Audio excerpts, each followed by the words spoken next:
Jasmine Nicole. Welcome and welcome back to Wait with Jazz.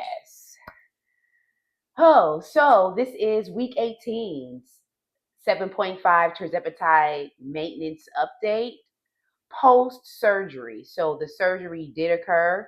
I had previous videos for upcoming surgical procedure that I had to get done, and it required me to refrain from taking Tirzepatide compound as well as my Lipo B um, treatment that I also get through my Amble Health provider.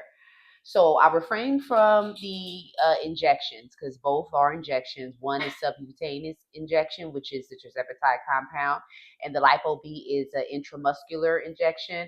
I know some people do it subcutaneously, but per my instructions is intramuscular. So I just do it intramuscular for whatnot. But I have not been on these medications or these treatments rather for about 4 weeks. So I had the clearance to stop 2 weeks or even up to 1 week before, but I just decided just to do the full throttle. Plus, it was an opportunity for me to collect data on myself to see how I feel about being off of the medication for 4 weeks. What are my thoughts? How did my body react? So this is an update that's really giving all those details. So like I said, I did not do my injections, but I did reinstate the injection on Saturday, which is a change because my usual injection time is on Mondays. I usually do Tirzepatide on Mondays, and on Tuesdays I do Lipo B. You can, from my understanding and approval from a physician, remember that. Always run by everything by your physician. Just do not go by what is being told on social media. Um, Still run it by your primary provider. I did have what is it, the clearance kind of law. Yeah, I did have the clearance, but I just went forward with the way I went forward. Um, so you can from my clearance inject the Tirzepatide compound and the Lipo B on the same day, but I just choose to do it separately. But you still want to run this by your physician. My physician approved that I can do both of them at on the same day. But I just prefer to do separate injections. The Lipo B on one day, well, Tirzepatide on one day, and then the Lipo B following the next day for the metabolic support, extra fat burning support, and mood stabilization, as well as muscle preservation and skin treatment, because those are pretty much all the benefits that lipotropic B delivers. I did not continue the Lipo B yet. So the Lipo B, I'm waiting for one of my a needle. So I'm probably just going to have to just do another refill altogether because I ran out of needles, and I tried to get the 23 gauge needle through Amazon, and I have to refund that because it did not extract from the vial. So although it was quote unquote 23 gauge according to what was actually sent with the medication or the treatment, it did not extract. So that means those needles didn't work. You need it directly either, from the pharmacy itself or, directly from your compound provider. So I'm just going to have to do another refill for Lipo B, and then I'll have to continue that the next month. So right now I'm just on the Tirzepatide. Now I'm not on a split dose. I usually do a split dose of 7.5. So that means I do 3.75 milligram once a week. I don't split it and then take the rest at the end of the week. I just cut it in half and I take it once a week.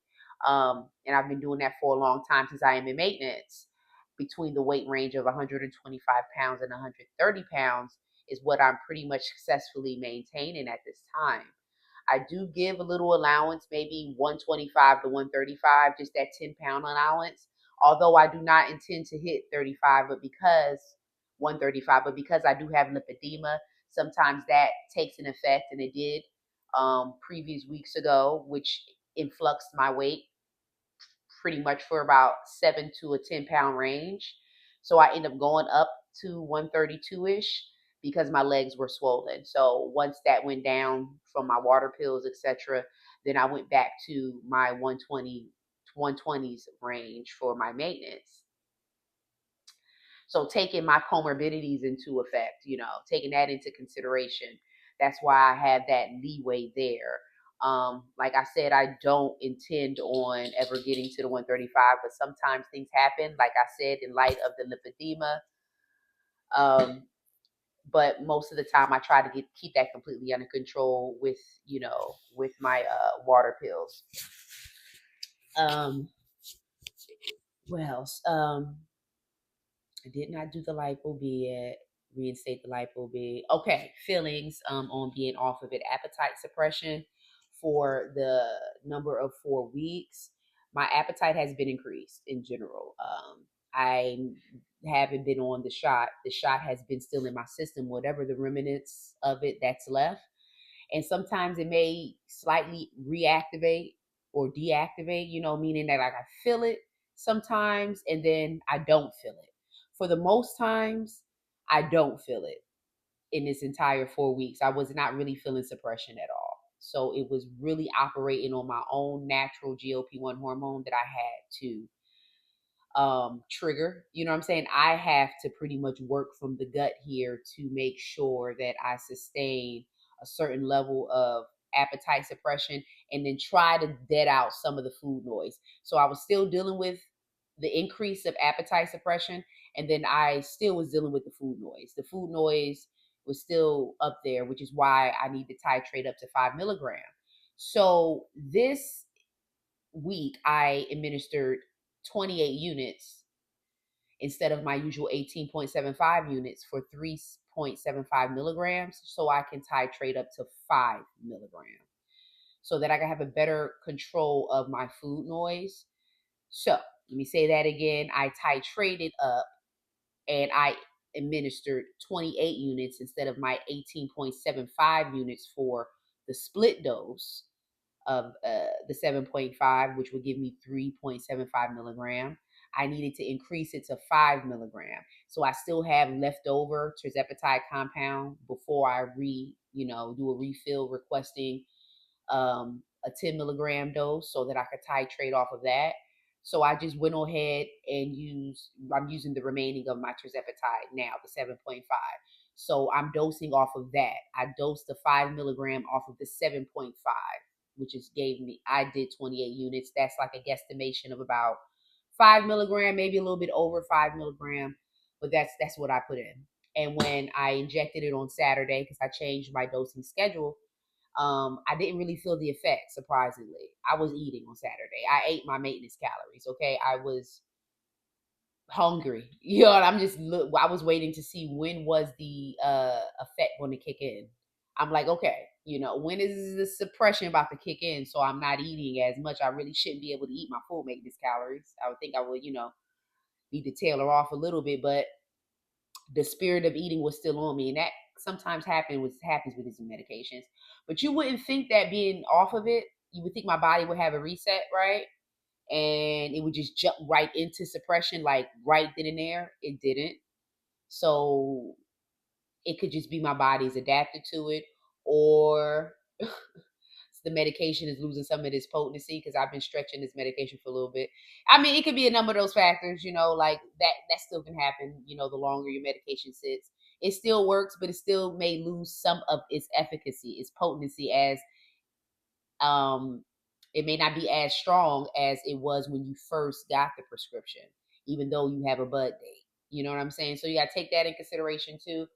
But I still had some effects because it kicked in the next day, Sunday. I did hop on live real quick because I wanted to just give a recap on me being back, because I do a live series too. So I had that scheduled, and I just wanted to come real quick and say, yeah, I'm back. Surgery went well.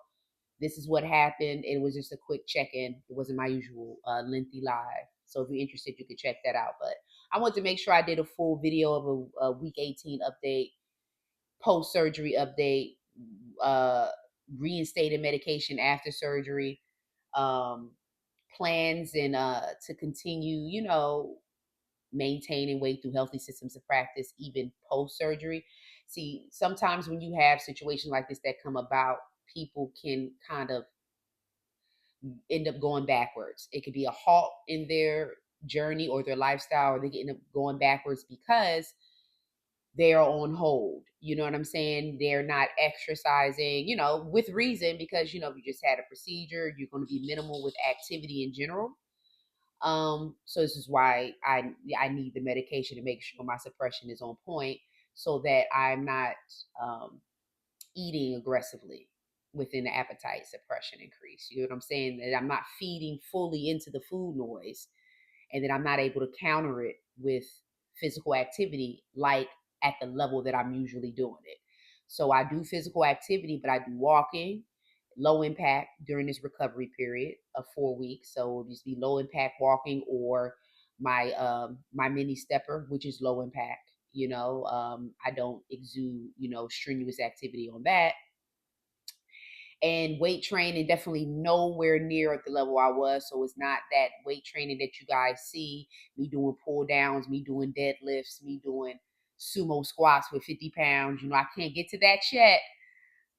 Excuse me. I've been doing that consistently for a long time, but as a result of this recovery situation I'm in from surgery, that is definitely on halt. So now I'm just lifting 5 pounds or 10 pounds, sitting down, just to keep, something going, keep my arms in place, just doing minimal arm work. You know what I'm saying? Not nothing heavy, not nothing too exertive. But just so I can just keep some of my tone in place for my arms, and just to have general movement. Because, according to our federal health guidelines for physical activity, it is recommended that, 8 to 10,000 steps a day in reality. But I mean, I'm in recovery, but in reality, 8 to 10,000 steps a day is what's recommended for movement. That could be, Princess, you all right, girl? Oh, he's doing extra. That can be a combination. That can be a combination of just what your daily movements in general. If you have like a step checker on your Fitbit or your Apple Watch or whatnot, or whatever type of form of like electronic tracking you may have, it could calculate your daily movements of steps, in addition to the exercise aspect of like stepping, doing a stepper, or walking on a treadmill, or just going for a walk in general for exercise time. So it could combine those. But in general, whatever's going on in your life, you need to try to still incorporate movement. So I'm still incorporating minimal movement within the boundaries of my physician recommendations. So, and then also, to keep my mental health in check too at the same time. And all of this is still a part of the healing process. Paying close attention still to what I eat. I'm y'all. This period is a little different for me, because I'm having an influx of fruit cravings, and I'm actually pursuing it. Like, I'm really enjoying fruits. I have my bananas, I have my pears, I have my apples. Pears have one of the highest levels of fiber in it. Apples have up to 4 grams of fiber in it. You get what I'm saying? So I'm getting the satiation still, although I'm still getting the healthy complex carb and sugar part of it. Because yes, there's sugar in it, but it's natural sugars. It's better than me getting, regular forms of sugars through processed foods. I still like my sugar-free candies, but I really just want to tap into the whole food aspect of eating, and that's consuming vegetables and fruits, and that drastically can decrease your need for constipation relief through other medications and supplements. If you can get in enough vegetables, Brussels sprouts, broccoli, spinach, kale, you know what I'm saying?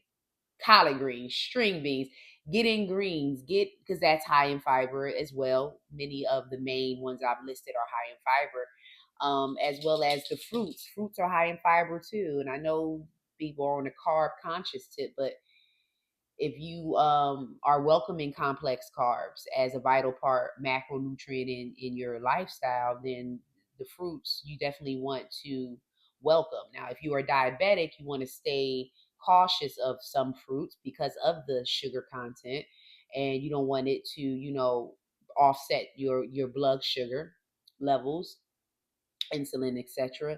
So you want to keep in mind of that, the sugar content, eat the lower carb fruits, the lower sugar contented fruits, and you can consult this with your physician or your nutritionist if you have a nutritionist. Because the diabetes lane is very sensitive when it comes to carbs and sugars in general, because it all breaks down to pretty much the same. So, but for me, I'm not in that situation. I'm not in that lane. I do embrace carbs, complex carbs more so than simple. I do the 80-20 rule. So 80% healthy, good, clean eating, 20% simple carb naughty eating, when I want to. But for the most part, I'm really gravitating in my palate, my taste bud is really craving whole foods. And this is definitely a change, and I love that I'm embracing, because I'm really kind of, getting turned off um, from the other stuff. And that's one of the effects of the GLP-1 medication too. That's one thing with taking GLP-1 medication. It conditions you to eat clean. I really need to do a video like specifically to highlighting that topic, because it really does condition you to eat clean. It kind of reformulates your idea of eating, and it stops your body. It stops your body from consuming heavily saturated foods through administering you side effects when you do it. You get what I'm saying? So people may think they can eat everything they want to eat on this medication, and you may start to be able to consume what you want to consume, right? And you thinking you getting by with it, but slowly but surely, a little bit later on in the day, or you may even have some type of GI upset side effect from the medication later on in the week or whatnot, as a result of what you're consuming. But most of the time, I know I experienced it within the day. So I wanted to consume something heavy, saturated in fat, it's saturated in oil, butter. You know what I'm saying? Those type of ingredients that really sit on the stomach. This medication doesn't favor too much. You may get by for a moment, but you are going to end up. It's going to revisit you for the most part. At least it did revisit me in my past of taking this medication. I've been on this medication. This is going on now, 40 weeks. 40 weeks on this medication in general from the beginning. And then 18 weeks in maintenance between the range of 125 and 130, 135 pounds. So I got a good hand of information and experience on what you can do, really not do on this medication. It's still to each his own, because everybody's system is different. But for the most part, the general layout is sticking to cleaner eating, protein proficiency, focusing on fiber, focusing on hydration, meaning water. So you get in at least 64 ounces of water a day, 8 ounces of water a day, 8 servings of 8 ounces of water a day. That's your 64-ounce bid, at least, just to maintain hydration, to maintain weight, and also to aid in losing the weight if you're still in the weight loss segment of this journey. If you're in the maintenance segment of this journey like me, you still want to maintain, and you still need to be hydrated to maintain. That's the area I've been struggling in. I've been trying to kick my water intake in,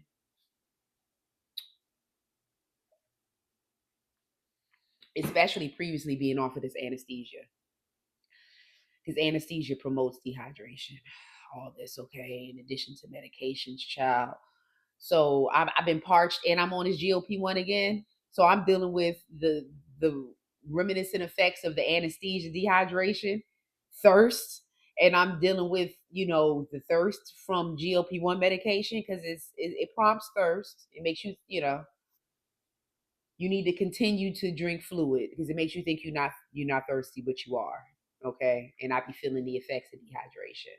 So that's where I'm at now. I'm trying to pump the water in. I have my ice pack, and my waist is still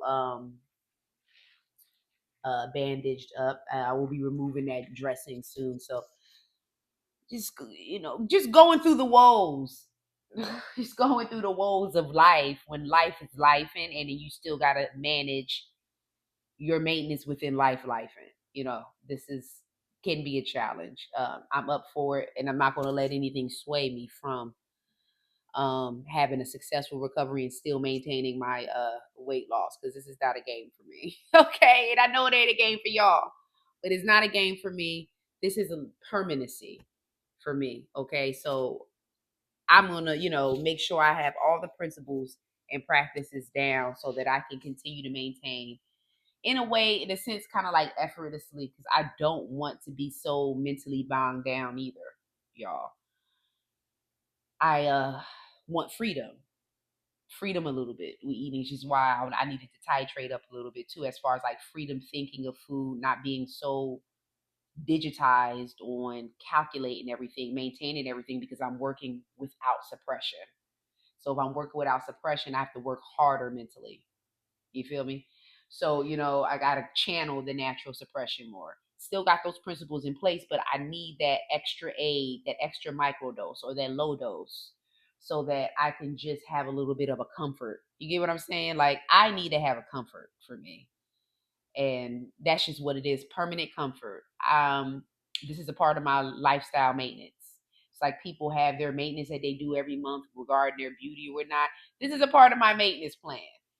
Okay, having my lipo B and having my Tirzepatide or my Zepbound, because if Tirzepatide is no longer available, which we are waiting for that update, I think we are going to get some information about that December 19th.